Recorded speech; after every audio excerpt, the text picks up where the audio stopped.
channel. My name is Anait Nakas. I come from Uganda, from southern Uganda, and I am here at Oxford University. I belong to Wolfson College, and I am X years old, and yeah.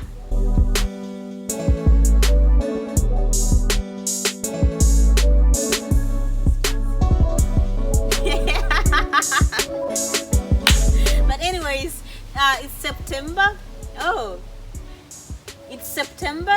Yeah, they are actually, I told you that Wolfson College is more like a national park, and one day I met an animal here. So if I hear any noise, I'm like, oh, an animal is coming, but I think there are no animals today.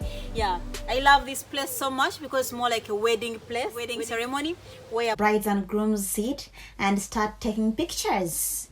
But anyways, we shouldn't go to that. Today I want to talk about what you should pack when you're going to travel abroad. This is something very important because it is approaching September. Yeah, it's August. Yeah, approaching September, and this is when students travel from various countries to join universities abroad. So I am here to tell you what I think shouldn't miss in your luggage. The first time I boarded a plane was when I was traveling to Japan to do my undergraduate studies at the University of Tsukuba. And after traveling, so many times, I have noticed that there are some things I should tell my friends, because I noticed that they are really important, especially if it's your first time to travel abroad. So I won't spend so much time. I'll just start. Yeah, right away. The first thing that shouldn't miss in your luggage is your first aid kit. What do I mean by this? Well, you don't have to have a high quality, first aid kit, like, kits that you see in hospitals, but at least you might have a tiny bag.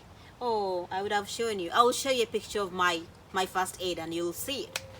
I don't have a big box of first aid. No, I just have a tiny bag where I put some of the things that are really important. What are things that are really important? Number one, I think you must have some painkillers in there. Painkillers. And not every painkiller works on you. You must know what works on you. But when you're going to travel, especially if you're living a developing country, I would advise you to go for high quality painkillers. That's what I would advise you to do. Painkillers. Number two, it should have some gauze. You know what I'm talking about, gauze. There should be some gauze in your first aid kit or in your tiny cute bag. Next thing, there must be some bandages. Five of them, yeah. About 3 to 5 bandages. Those tiny bandages, just in case something cuts you accidentally, you can at least just seal it with a bandage. And before you seal it, you need something, and that is the disinfectant.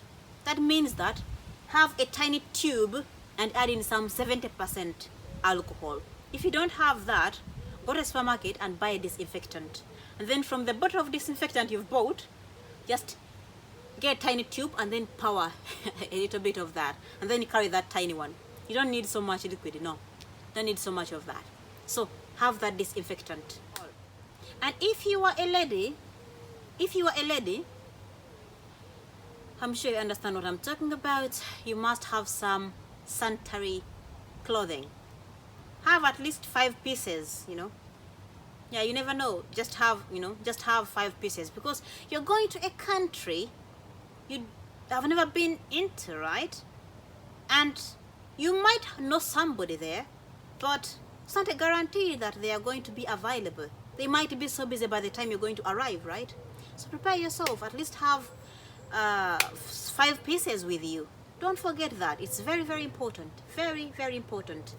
And then you must have some nail cutter.